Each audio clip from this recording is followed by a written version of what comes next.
Shalom Bapak Ibu, mari dukung pelayanan misi dan penginjilan. Tuhan Yesus memberkati.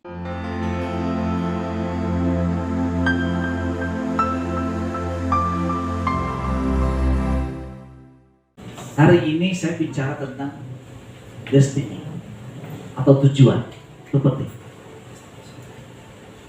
Tadi pagi saya baca sebuah renungan. Renungan bilang begini, kenapa orang itu kalau bekerja di kantor bisa datang tepat waktu? Ya kan? Kemudian, kenapa kalau manusia orang itu berjanji sama orang bisa tepat waktu? Itu saya baca berulang-ulang. Karena satu, ada tujuan. Kalau Pak Semer janji sama bosnya datang jam 10, nggak mungkin datang jam 11 kan Pak? Ada masalah. Masalahnya apa? Bisa SP1. Nah kalau kamu seorang marketing, misalnya Iwan Putra, seorang marketing, Pak kita janjian ya untuk membeli properti saya. Jam berapa? Jam 12 sekaligus kita makan siang. Dan gak mungkin datang jam 1. Kalau datangnya jam 1 dia kehilangan pendapatannya. Ya kan? Selain itu orang kehilangan kepercayaan. Udah marketing kayak gitu gak usah diladenin lah. Tapi kalau Putra berjanji, Pak kapan mau beli properti saya? Jam 12 apa? Kita ketemu jam 12. Sebelum jam 12 sudah tiba di tempat. Kalau istilah saya lebih baik menunggu daripada ditunggu. Udah sampai di tempat, tinggal telepon, Pak saya sudah sampai ya. Nah klien yang akan membeli propertinya Iwan Putra sangat senang. Orang kayak gini berarti disiplin. Bisa dong orang ini diajak kerja sama. Bisa direkomendasi. Ini belum berbicara. Dalam hal itu ada kesan dalam hati orang ini kayaknya disiplin, bisa diajak kerja sama. Semuanya karena ada tujuan. Begitu. Kalau hidup kita ini menjalani hidup tanpa tujuan, kita seperti kapal tanpa nakoda. Kapal itu bagus, keren. Kita bisa melihat pemandangan. Makin jauh kita tengah laut, bisa kita melihat gunung. Ya.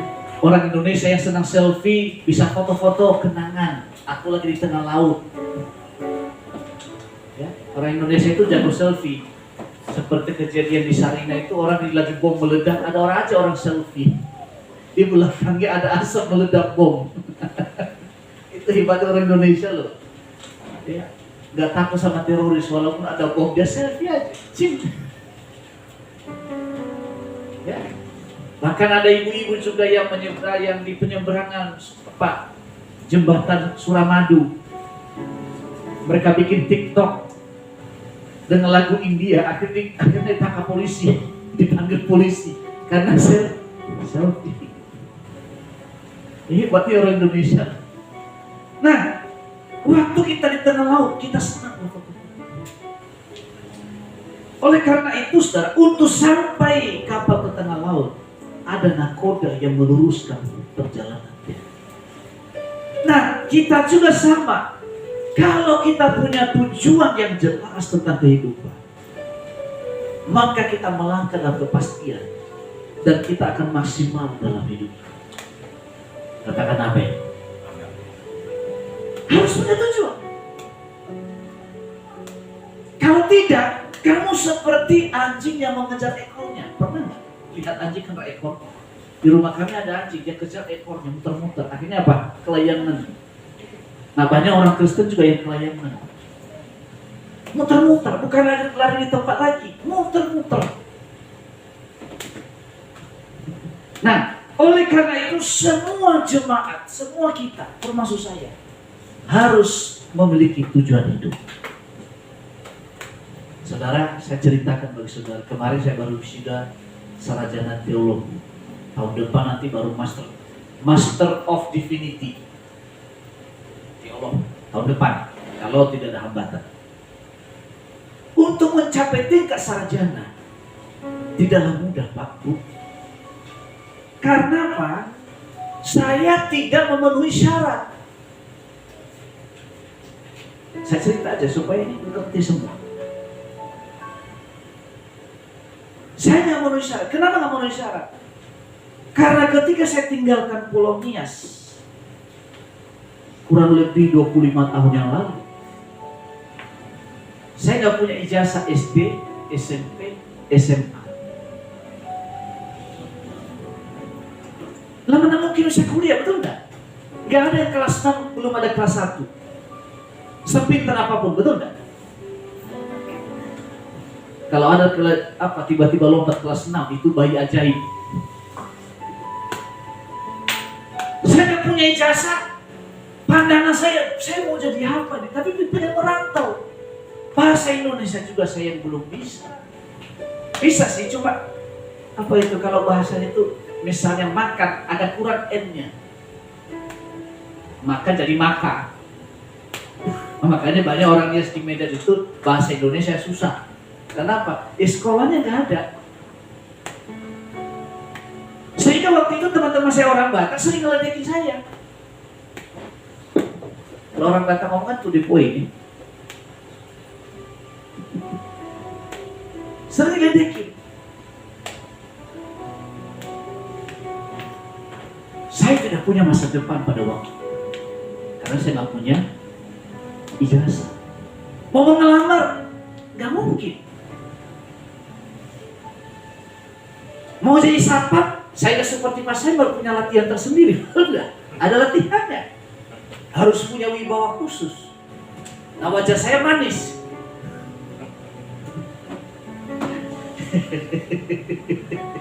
Ya kan? Saya nggak bisa. Tapi ketika saya mengenal Tuhan,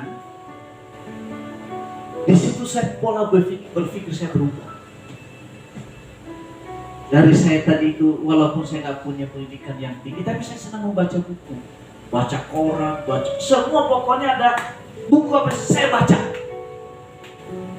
Makanya sampai hari ini, saudara, ada bicara saya politik saya ngerti, ada bicara jurnalistik saya ngerti, bicara ekonomi juga saya juga ngerti, bicara hukum juga saya ngerti. Kenapa? Karena saya senang membaca buku. Nah, suatu ketika, saudara, saya datang ke Jakarta, berpikir saya mau jadi apa ini. Waktu itu sudah pelayanan, tapi mau melayani Jakarta ini tidak gampang. Kalau saya melamar di kantor gereja, nggak mungkin diterima, ijazahnya nggak ada karena minimal S1. Ya, karena beda dengan daerah kan. Harus bermain dengan intelektual. Waktu itu, saudara, saya lakukan apa? Saya rajin rumah doa tiap hari di menara doa. Saya main gitar, saya mimpi doa. Nah, dari rumah doa inilah saya bertemu dengan banyak orang. Lalu satu ketika ada orang yang sakit. Waktu itu sakit narkoba. Nah, narkoba susah disembuhkan dengan medis kan? Kalau hanya sebulan mungkin masih mending. Ini udah bertahun-tahun. Karena hidup saya di rumah doa terus, di rumah doa itu satu sesi itu 3 jam. Dari rutinitas akhirnya menjadi senang berdoa. Disuruhlah saya mendoakan orang sakit. Oh gampang, dalam Yesus sembuh. Hari itu sembuh total tanpa direhabilitas. Di situ saya mulai dikenal di Jakarta. Nah, dari peristiwa itu akhirnya apa terjadi?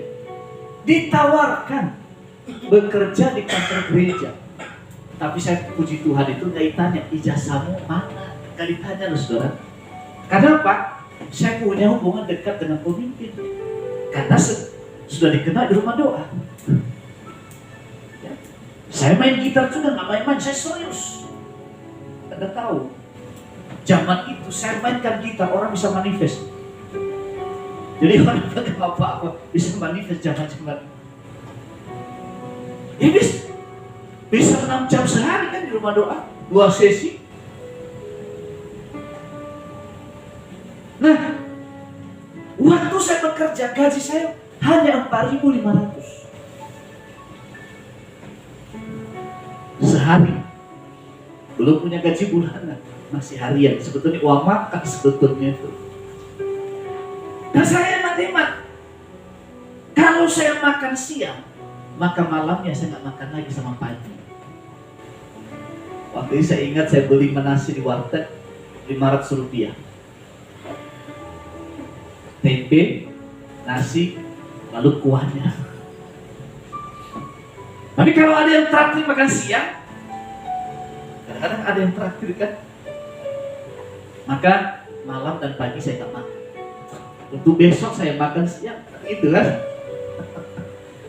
Jadi susah hidup saya awal Jakarta.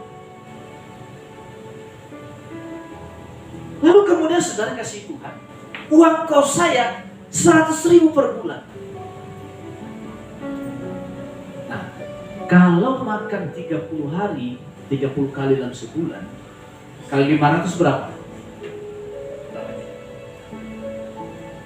5.000 ya? 15.000. 15.000. 4.000 dikali 30 berapa? Nah, 120. 120.000 itu belum dipotong hari libur. Asal bulatkan aja. Jadi waktu saya itu gimana? Supaya Pak, saya hemat makan supaya bisa bayar kos. Oh, di gereja sih kita semangat saudara. Kayak gak punya masalah, doa. Pulang ke rumah gak ada makanan. Pulang ke kos gitu loh, gak ada makanan. Doa aja kita. Itu makanya saya ceritakan bagi kita semua, bahwa perjuangan kalau kita punya tujuan hidup, Tuhan gampang manusia. Nah sekarang kasih dalam kesusahan tersebut, tiba-tiba ada orang yang mau menikah. Waktu itu dia adalah sekretaris pribadi Polda Metro Jaya. Matang di seorang pejabat mau menikah. Waktu itu saya masih muda, masih belum seumur segini lah, masih muda. Nah entah gimana ceritanya, yang itu ada yang senior saya, pemimpin di situ, dia yang harusnya konseling. Entah bagaimana calon istrinya itu minta konseling itu ke saya, mengarah ke BPN. Ada dulu kita itu ada namanya bimbingan pranikah. Sekali karena saya suka membaca buku-buku karena ada di situ, gampang saya hafal. Udah di sini semua hafalan kan.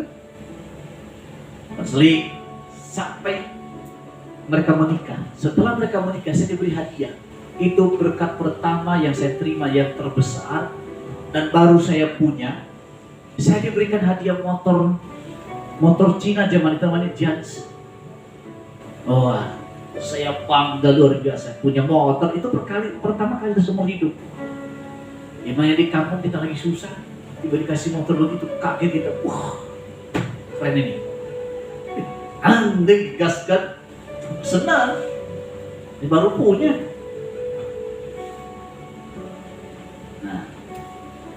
Nah setelah kejadian,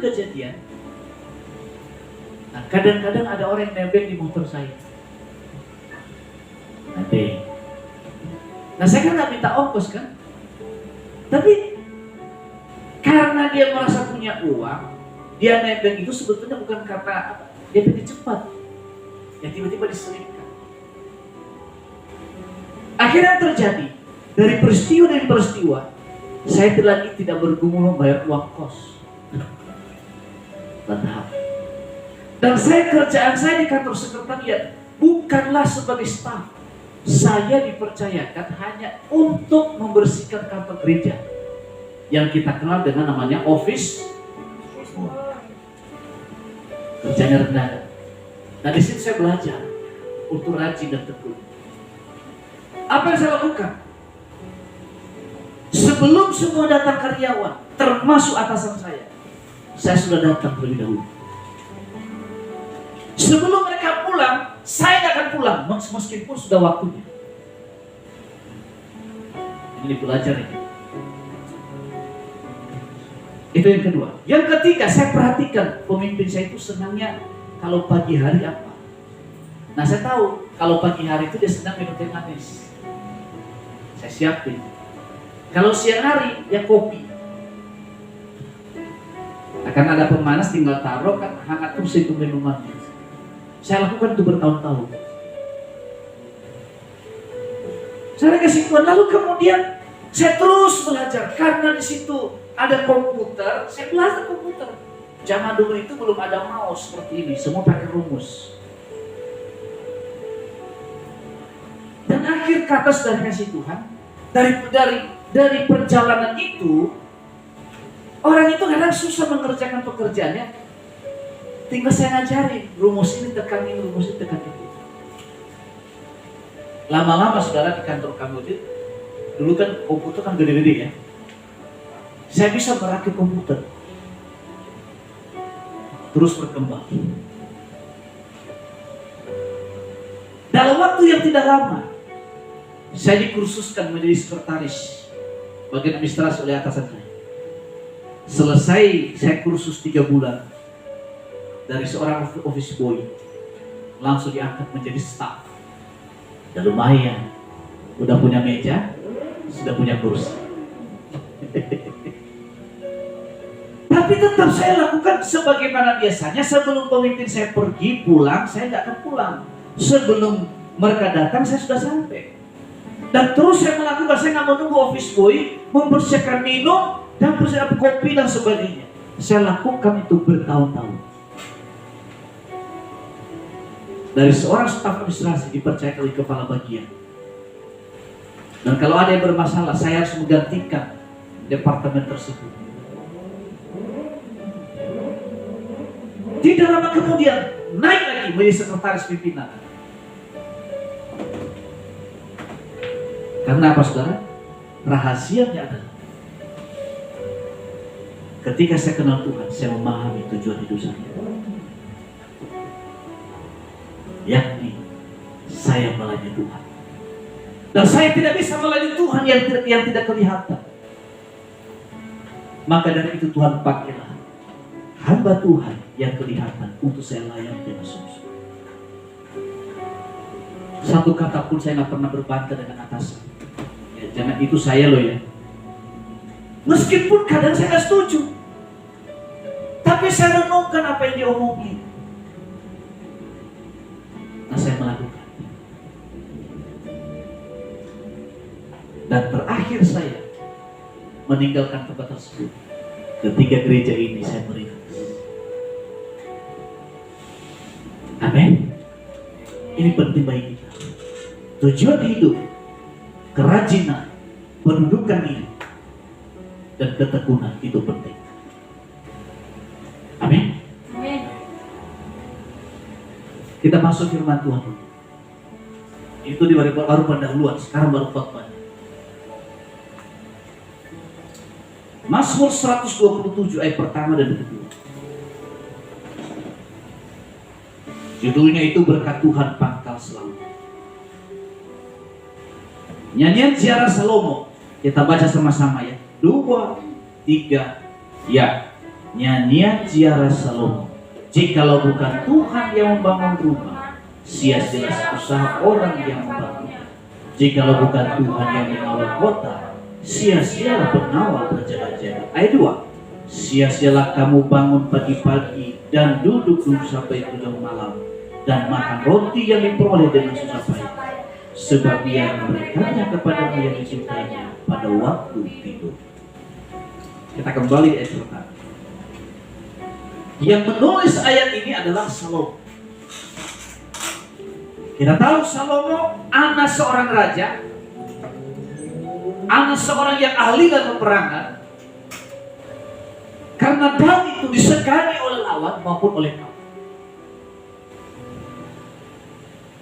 Dan Daud itu wilayah kekuasaannya itu menguasai dunia. Kalau kita kenal sekarang ini, negara adik kuasa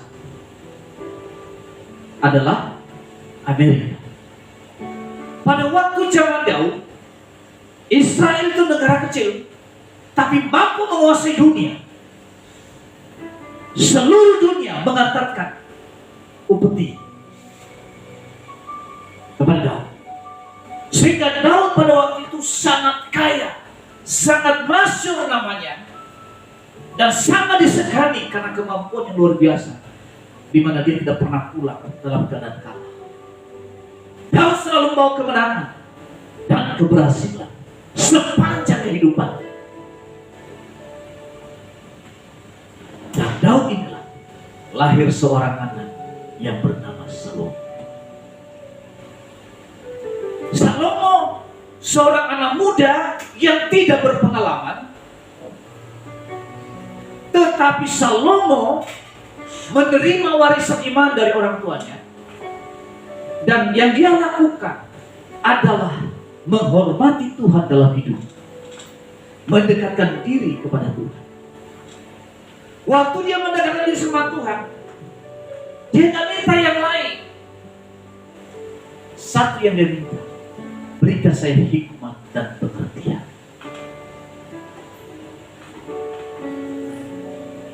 Waktu Salomo minta hikmat dan pengertian, Tuhan katakan, bukan hanya hikmat yang saya berikan kepada, tetapi kekayaan, kemasyhuran, aku juga berikannya kepada. Sehingga Salomo tidak ada seorang raja yang lebih kaya dibanding dia, baik sesudah maupun sebelum.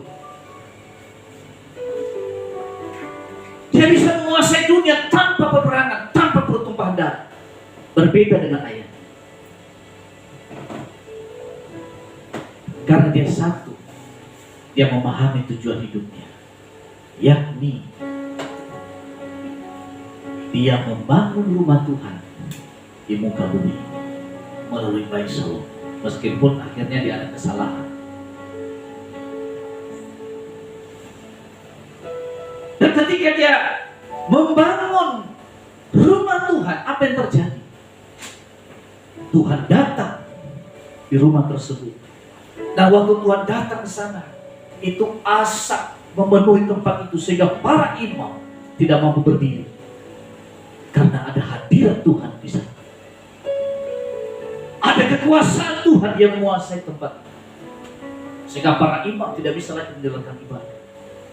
Karena Tuhan sendiri yang mengambil alih ibadah. Dan disitulah Tuhan katakan, di tempat ini aku akan bertata untuk selama-lamanya. Wow. Saudara, kejadian yang dialami Salomo. Dan Salomo ini adalah pribadi yang memiliki kemampuan yang luar biasa menguasai dunia tanpa peperangan, tapi oleh karena hikmat dan kebijaksanaan yang Tuhan anugerahkan. Tapi tujuannya dia dipercaya sebagai raja adalah untuk menggenapi visi daripada ayahnya, yakni membangun rumah Tuhan, membangun gereja Tuhan, dan kejayaan, kemasyhuran Tuhan kasih bonus dalam hidupnya. Amin. Jadi kalau kamu dekat dengan Tuhan, kamu mengerti tujuan hidup, keberhasilan itu bonus yang Tuhan anugerahkan. Haleluya. Ya. Di ayat yang pertama ini, jikalau bukan Tuhan yang bangun rumah, sia-sialah usaha orang yang membangunnya. Jikalau bukan Tuhan mengawal kota, sia-sialah pengawal berjaga-jaga. Membangun sebuah rumah itu butuh perencanaan. Mulai ide itu dari seorang yang memiliki uang untuk bangun rumah, untuk didiam. Ada hitung-hitungannya. Kalau dia nggak bisa menghitung, Ya butuh teknik sipil untuk menghitung rumah ini. Kalau ketinggiannya 15 meter, berarti kedalamannya juga fondasi harus 15 meter. Itu secara rumus dalam bicara tentang hitung-hitungan sipil. Kecuali cakar ayam. Dalam bangunan itu ada cakar ayam. Ada hitungannya. Kalau nggak punya perhitungan, bangunan itu yang sering kita lihat sering retak-retak temboknya. Pernah lihat begitu ya? Tembok yang sering retak. Kenapa? Karena bangunan itu terjadi tarik menarik. Ini dia narik dari sana, sana juga narik dari sini. Nah, sebagai kalau tanahnya nggak stabil karena bangunannya bagus, maka bisa menyesuaikan diri dengan konstruksi tanah yang ada. Makanya ada hitungannya. Anda lihat tol, ada hitungannya. Kalau mobil berjalan kecepatan ini berapa beratnya? Dan kalau mobil dalam keadaan macet berapa beratnya? Dan kemampuan bangunan ini supaya jangan ambles ke bawah, ada hitungannya juga. Itu ahli sipil yang menghitung itu. Ya. Arsitektur ada di dalam. Nah, hidup kita ini seperti bangunan yang harus ditata dengan rapi. Jangan sembarangan, jangan asal-asalan. Sebagaimana Salomo mengatakan, itu sia-sia. Oleh karena itu libatkan Tuhan dalam hidup kita, dalam keluarga kita. Ada orang bertanya kepada saya, Pak, gimana saya dapat jodoh yang baik? Saya bilang, kamu harus pribadi yang baik. Ya enggak? Jangan pengen, Pak, saya pengen loh calon istri yang baik, yang pintar, yang kaya. Nah, kamu sendiri masih gembel. Kan nggak mungkin kan?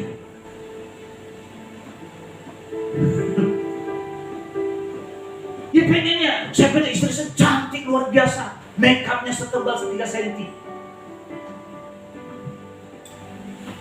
Ya kamu sendiri nggak pernah mandi seminggu, gimana ceritanya?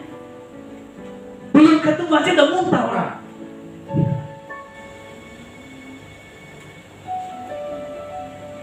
Tentu kalau ingin mendapatkan calon istri yang baik, pertama kamu harus pribadi yang baik. Kalau ingin mendapatkan istri yang cantik, kaya, make up yang tebal 3 cm, ya tentu kamu juga harus punya prestasi, karena costnya juga gede, betul enggak? Iya kan? Tapi kalau pengen yang cantik, ya kamu sendiri gimana?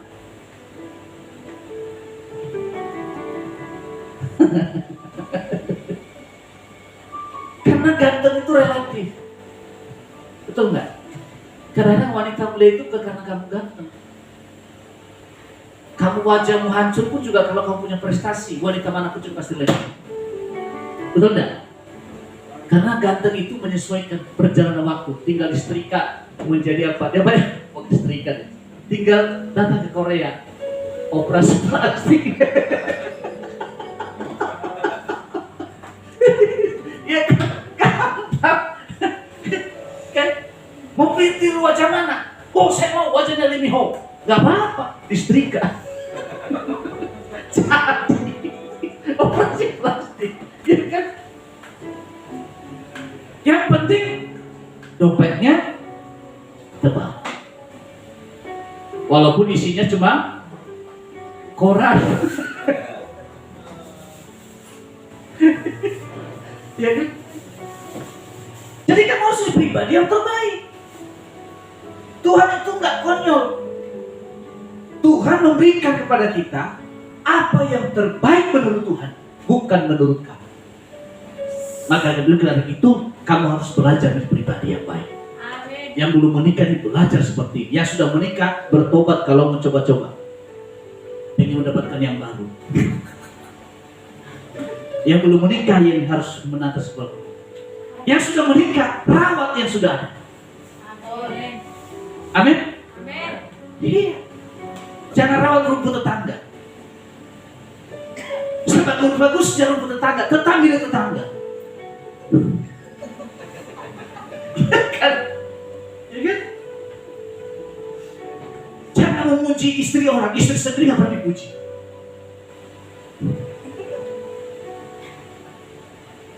Jangan ketawa, sadar. Haleluya. Ya kan? Tapi kalau muji istri orang semangat banget. Ada nggak suami-suami yang suka? Gak usah jawab di sini, gak usah jawab. Cukup di hati aja. Jangan sampai orang lain memuji istrimu, itu bahaya. Nanti dia terbang seperti burung Raja Wali. Susah. Heran dia bisa terbang tanpa sayap. Lebih hebat dari Raja Wali. Ya.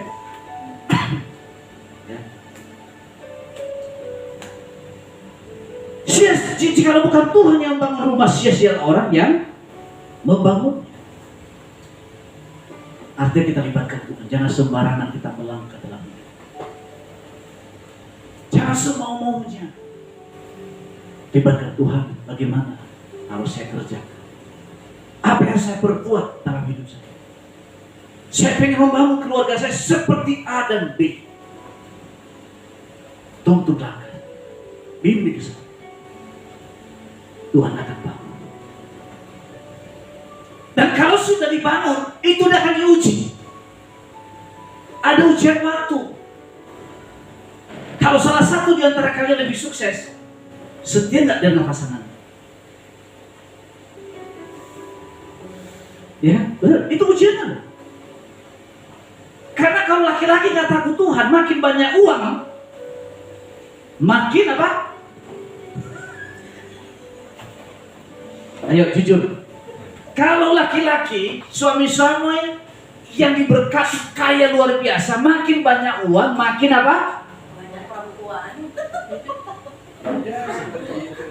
Kayak udah punya pengalaman aja. Makin banyak yang incar. Ya? Anak SMA juga pasti ngincar. Kenapa? Yang diincar dompetnya, bos. Kalaupun dipuji dia oleh anak-anak SMA, itu hanya pujian apa namanya itu munafik. Ya kan? Pasien berganteng loh. Supaya dompetnya bisa kebuka, betul nggak? Nah banyak suami-suami yang ketipu seperti itu.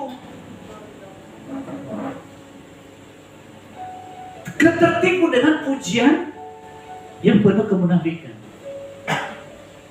Yang penting hepeng yang mengatur. Itu banyak kejadian seperti itu. Oh nggak usah menggodai cewek, ya pasti cewek yang menggodai. Apalagi kota Jakarta ini yang penuh dengan persaingan dan kompetisi. Soalnya pas saya bawa mobil Alphard, hari ini bawa mobil Alphard ke gereja atau di kantor, besok baby Benz. Besoknya lagi saudara, Ferrari. Begitu pas saya datang ke kantor, mau direksi sekalipun juga melihat. Selamat pagi Pak. Ya kan? Dan otomatis cewek-cewek yang judes menjadi bunda dan lembut. Lumayan kalau kita buat yang dia kan siapa tahu ada referensi. Dan ini banyak kejadian rusaknya keluarga gara-gara seperti itu.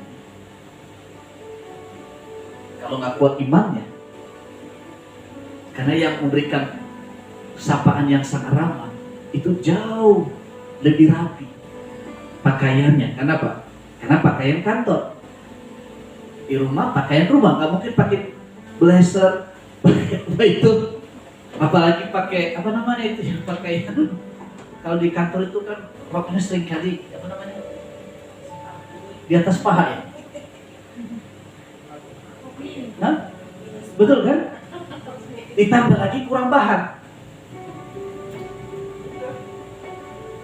Kurang bahan di bawah, kurang bahan juga di perut. Dan itu paling ramah saudara. Oh, beliin dong, dia produknya bagus loh. Kan mata laki-laki susah ya, mau ngelihat tetap kelihatan kan? Hah? Nggak mau lihat tapi pasti kelihatan kan?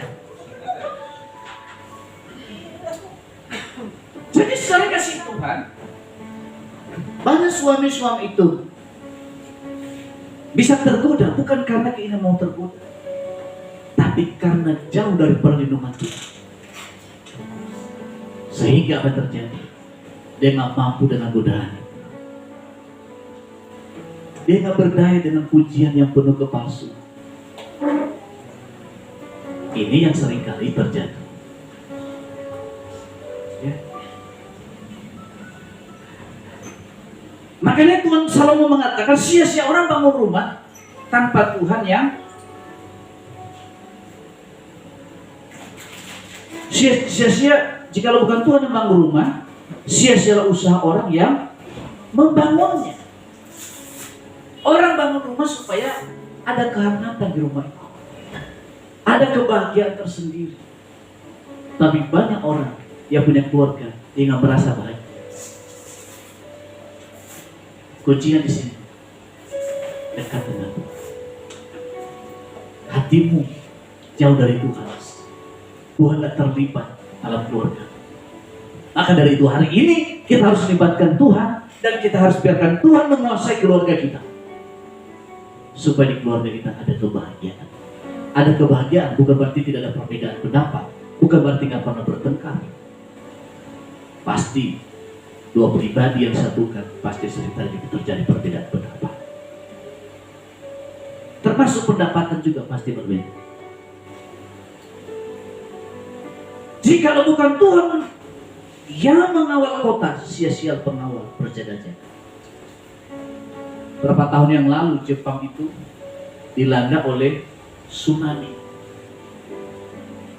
yang menewaskan ribuan orang dan semua pertahanan gempa mereka itu jebol.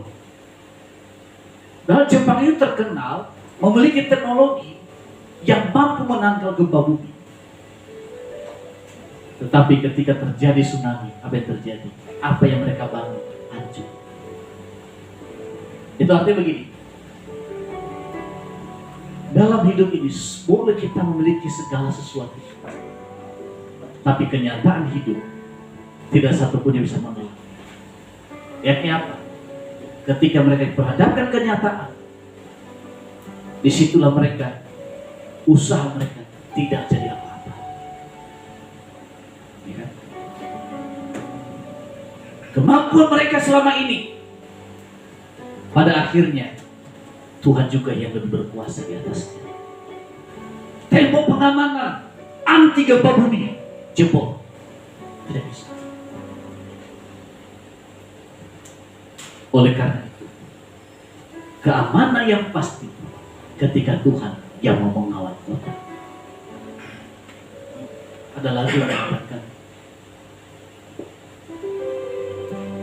Allah yang bela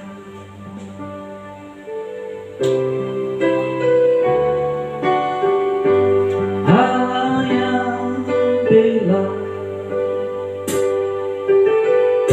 siapa lawannya? Lebih dari pemenang dan segala pasti dapat. Ku pasti dapat lakukan semua. Yesus yang beri kekuatan, oh terpujilah namanya.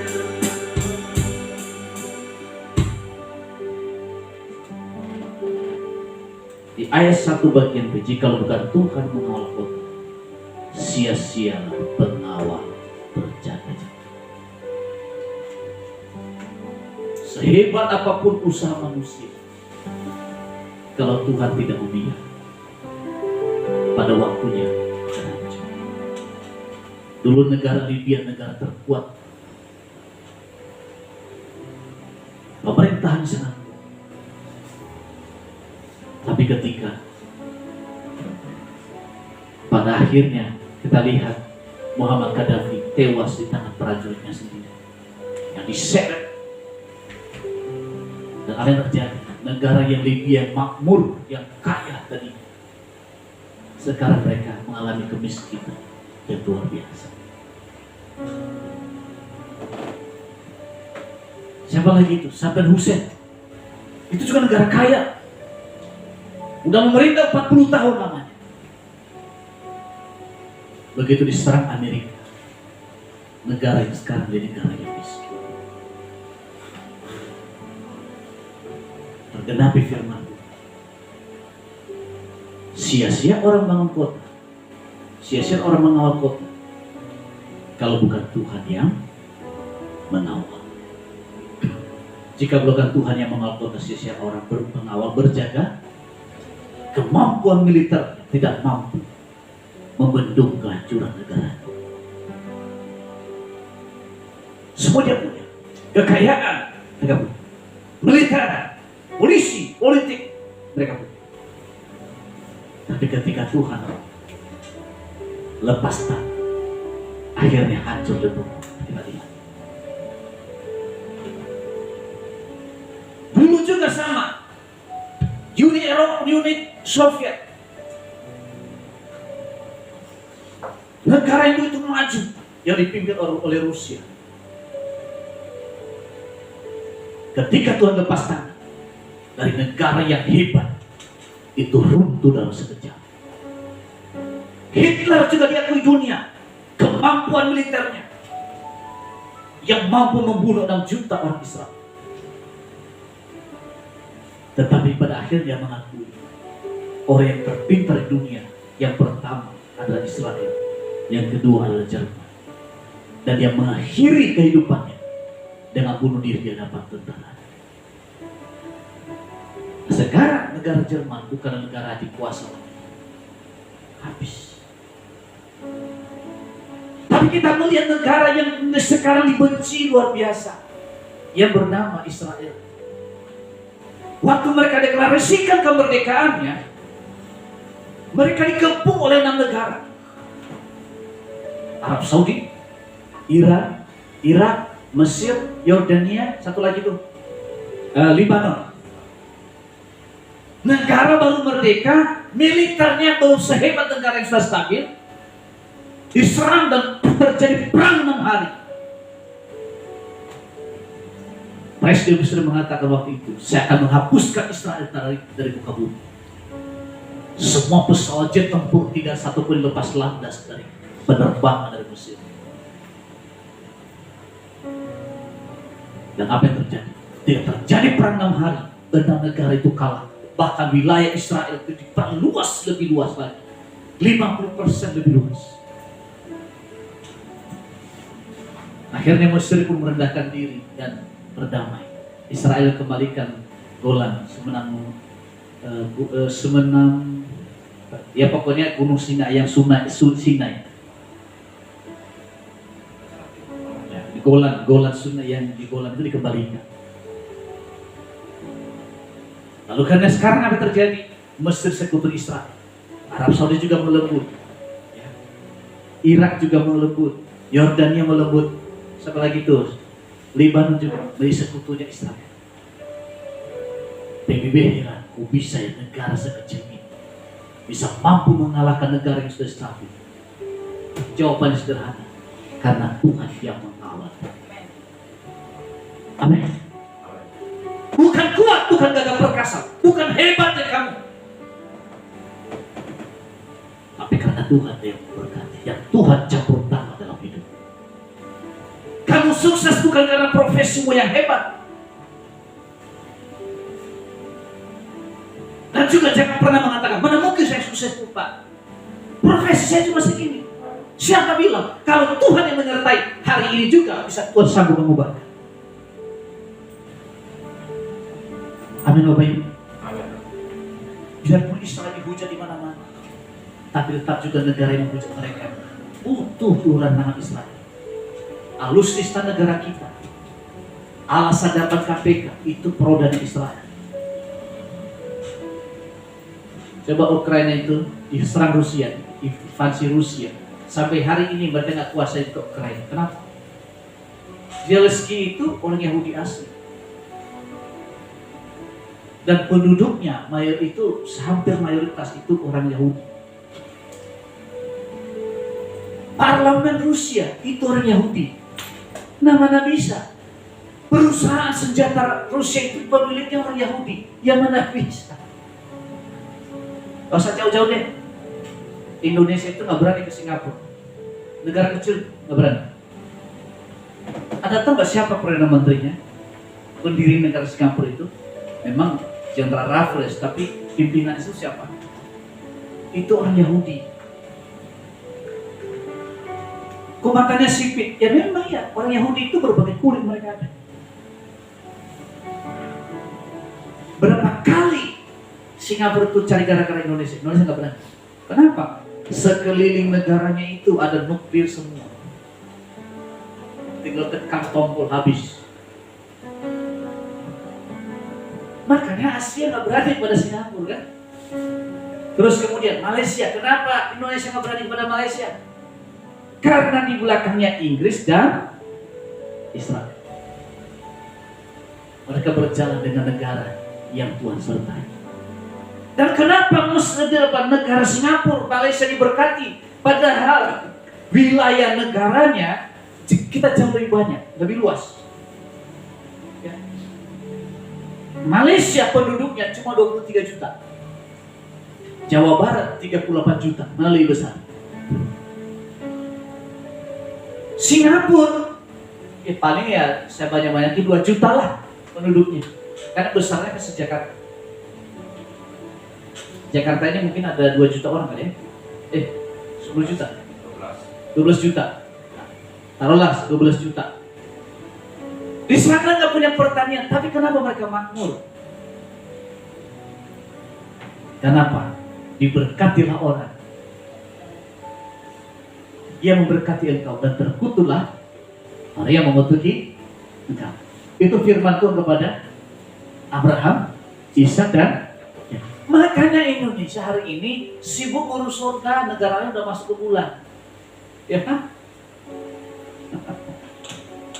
Merasa panitia surga, tapi negaranya udah maju, ketinggalan terus.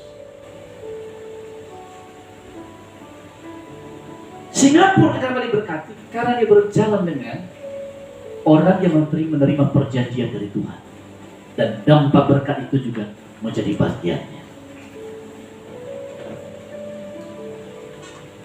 Ayat yang kedua. Saya akhiri di ayat yang kedua ini. Sia-sialah kamu membangun pagi-pagi dan duduk sampai jauh malam. Dan akan makan roti yang diperoleh dengan susah payah. Sebab ia akan berikannya kepada yang dicintainya pada waktu tidur. Jadi begini, bangun pagi itu gak salah ya. Tidak ada yang menyalahkan. Memang justru kita harus bangun pagi-pagi. Maksudnya begini, kamu membangun dengan perjuanganmu, dengan semangat yang luar biasa. Tetapi kamu tidak berjalan bersama dengan Tuhan. Maka segala yang kau peroleh dengan susah payah, dengan berlelah, bahkan ada orang yang kaki jadi kepala, kaki jadi kepala jadi kaki, dengan berbagai perjuangan menghalalkan segala cara, tapi dia peroleh segala sesuatunya dengan susah payah ditambah dengan penyakit. Nah,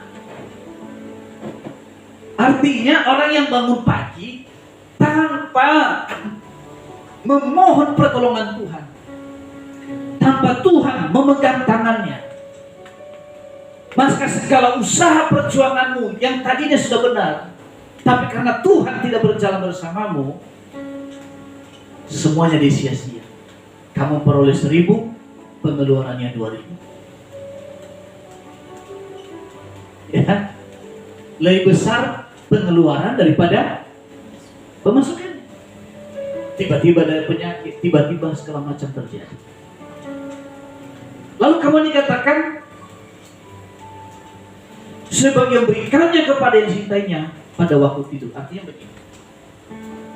Ketika kita sudah serahkan sama Tuhan, kita sudah berjuang semaksimal mungkin.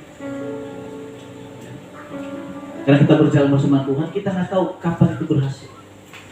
Nah, waktu tidak terbayangkan dalam pemandangan kita, tidak pernah terpikirkan dalam hati kita. Nah, disitulah Tuhan menyediakan berkat yang teristimewa. Itu disebut adalah orang yang cintainya pada waktu tidur. Orang yang tidur itu kan nggak mikirin apa-apa, ya kan? Nah, waktu nggak mikirin apa-apa.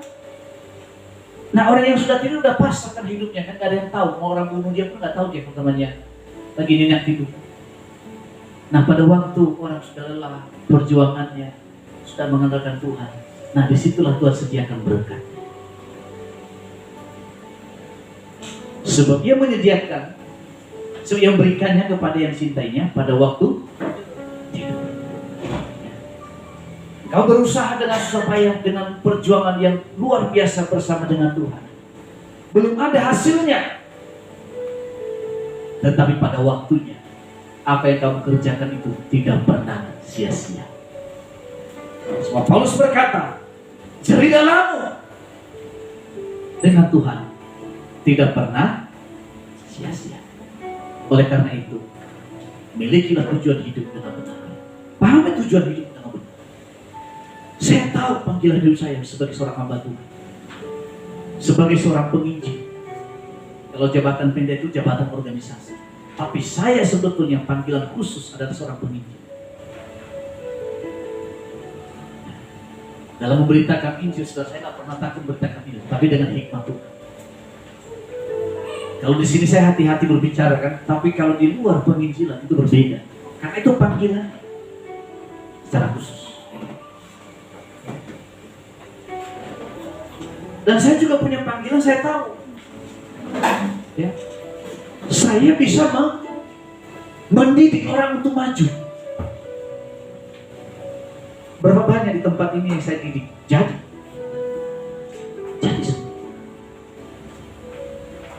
yang penting ikuti aturan main, prosedur. Memang gak cepat, ada proses. Tapi semua yang saya didik jadi. Dan itu kemampuan. Bahkan bikin di kampus kami pun juga sama. Perlakuan yang sama. Saya kerjakan sesuatu, berikan kepercayaan, maju. Yang nggak merespon, dia nggak maju. Nah, termasuk WL tadi kan, ada mulai bagus 2 minggu ini udah bagus kan. Nah, karena diberi kesempatan. Puji Tuhan. Jadi kita harus tahu panggilan hidup kita, tujuan hidup kita. Nanti pulang ke rumah pikir, apa sih tujuan hidup saya Tuhan? Dan masing-masing kita tahu. Masing-masing kita kan pernah punya cita-cita, pernah punya kerinduan. Dalam berkarir pernah kan? Dulu saya itu pengen ya, dulu saya punya cita-cita. Saya pengen jadi tentara, tapi nggak bisa. Tapi saya walaupun saya jadi tentara, saya pernah jadi gurunya tentara. Siapa yang lebih tinggi sebetulnya? Iya. Lalu kemudian saya pengen, kalau hidup hakim itu kan enak kan? Tapi saya nggak pernah jadi hakim, tapi bisa khotbah hakim. Acara-acara hakim, saya bisa khotbah. Siapa yang lebih tinggi?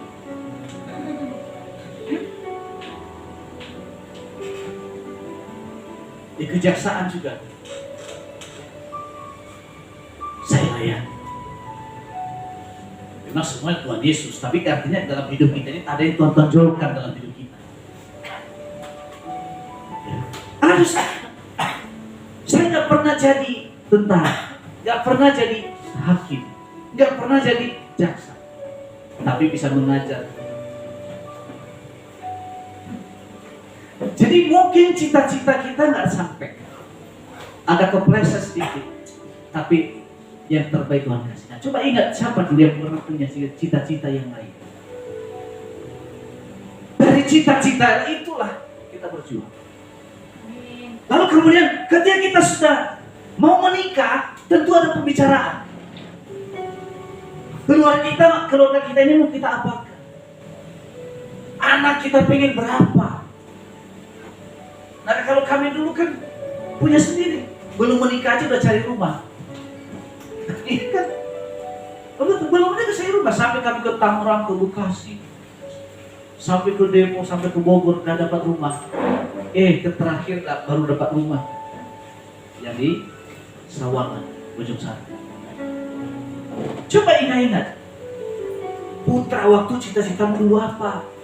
Meresponnya bagaimana? Ya kan?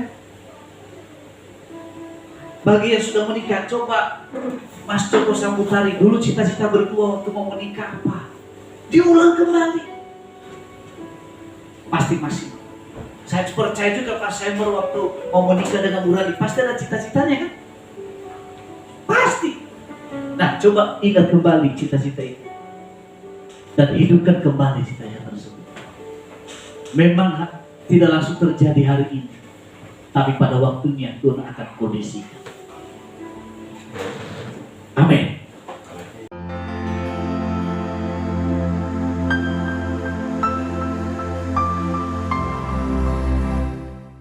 Shalom Bapak Ibu, mari dukung pelayanan misi dan penginjilan.